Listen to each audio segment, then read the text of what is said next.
Bom dia, segundo ano. Como vocês estão? Espero que estejam todos bem. Bom, hoje nós vamos estar entrando com outro assunto: angiospermas. Angiosperma que também faz parte do grupo vegetais. Vamos conhecer? Aqui vários tipos de angiospermas e como já deu para perceber, angiospermas são as plantas que dão flores e frutos. Angiospermas. As angiospermas são um grupo de plantas dominante no planeta, com aproximadamente 257.400 espécies diferentes, distribuídas em 13.678 gêneros. Então, dá para ver que é muita coisa, muitos tipos, muitos gêneros dessa planta. O termo angiosperma vem do grego angion, que significa urna, e esperma, que significa semente.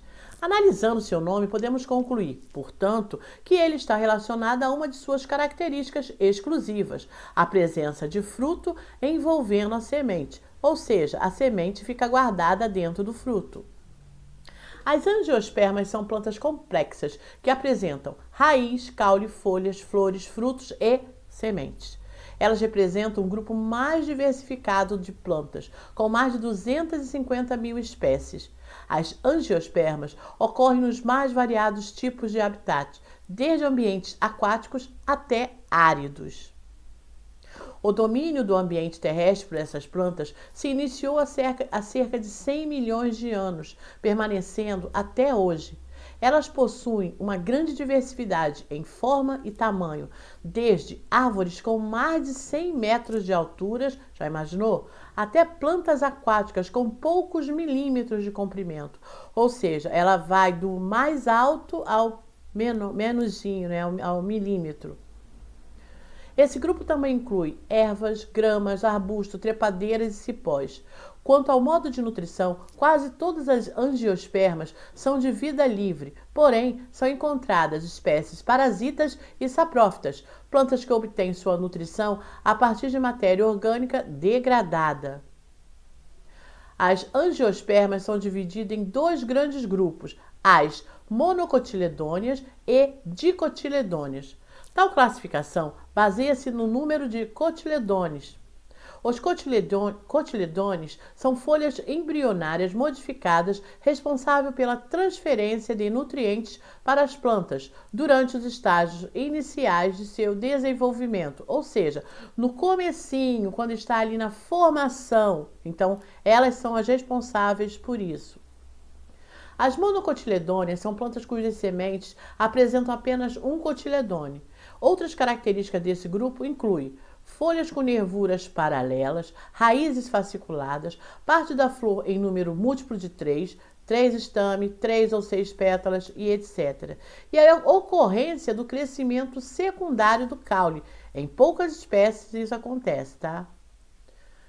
Exemplo de monocotiledôneas. As monocotiledôneas que apresentam apenas um cotiledôneo na semente. Exemplo: alho, cebola, grama, arroz, trigo, aveia, cana-de-açúcar, milho, aspargo, abacaxi, bambu, gengibre, palmeiras em geral, coco da Bahia e babaçu.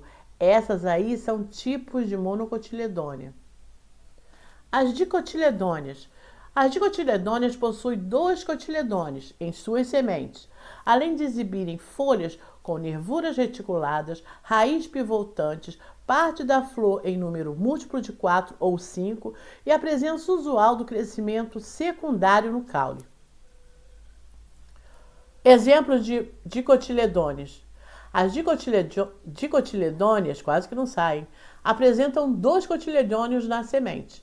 Exemplos: pera, maçã, feijão, ervilha, goiaba, vitória régia, eucalipto, abacate, rosa, morango, batata, mate, tomate, jacarandá, jabuticaba, algodão, cacau, limão, maracujá, cacto, mamona, mandioca, seringueira, café, abóbora e melancia. Olha, isso aqui é só uma pequena parte das angiospermas dicotiledôneas.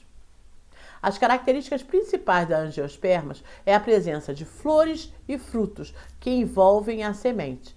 As angiospermas são plantas vasculares, apresentam vasos condutores, com semente. Então, ao contrário, né, das briófitas, das pteridófitas, elas possuem esses vasos condutores. Por isso que elas também são chamadas de plantas vasculares, devido a esses vasos condutores. Estrutura. As plantas angiospermas são as mais complexas da natureza. Por isso, elas apresentam diversas estruturas. Duas estruturas são importantes na evolução das angiospermas: a flor e o fruto.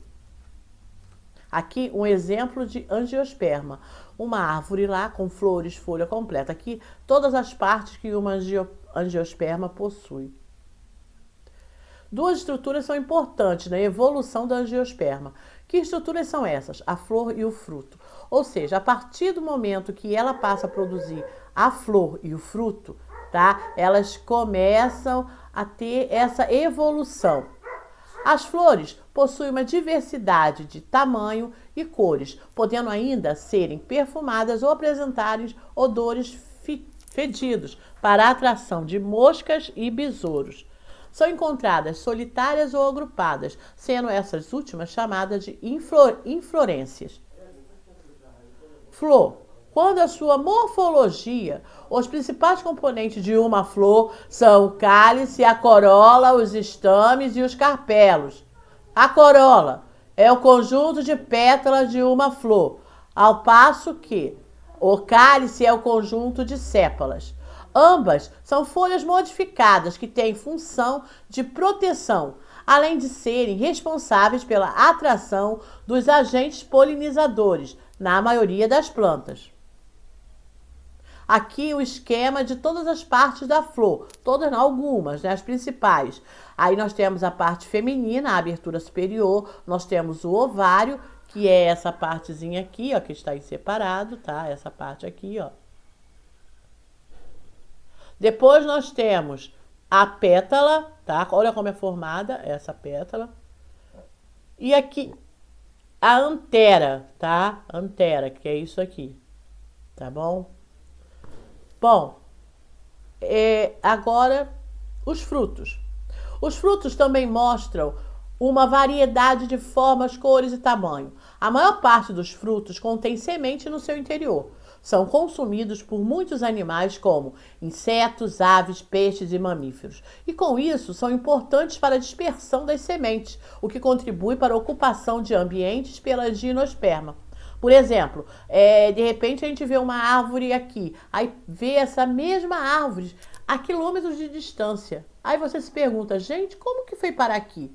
Isso é a ação dos agentes polinizadores, como peixe, como aves, como alguns mamíferos, que vai espalhando essas sementes e desse modo, ou então come os frutos e as sementes são largadas pelo meio do caminho. Polinização. A palavra polinização das angiospermas inicia-se com a polinização. A reprodução das angiospermas inicia-se com a polinização. A polinização é o transporte do grão de pólen da antera até o estigma, onde se forma o tubo polínico. Lembram lá onde eu mostrei? Polinização e dispersão são processos reprodutivos das angiospermas e das gimnospermas. A polinização é um processo em que o grão de pólen é elevado de uma planta a outra, com o objetivo de realizar a fecundação. Já a dispersão corresponde ao processo de espalhamento das sementes do ambiente. Reprodução. Como ocorre em todas as plantas, as angiospermas também apresentam em seu ciclo de vida uma alternância de gerações, ou seja, elas passam de uma fase haploide, denominada de gametófito, que se alterna com a geração diploide, 2N, conhecido como esporófito.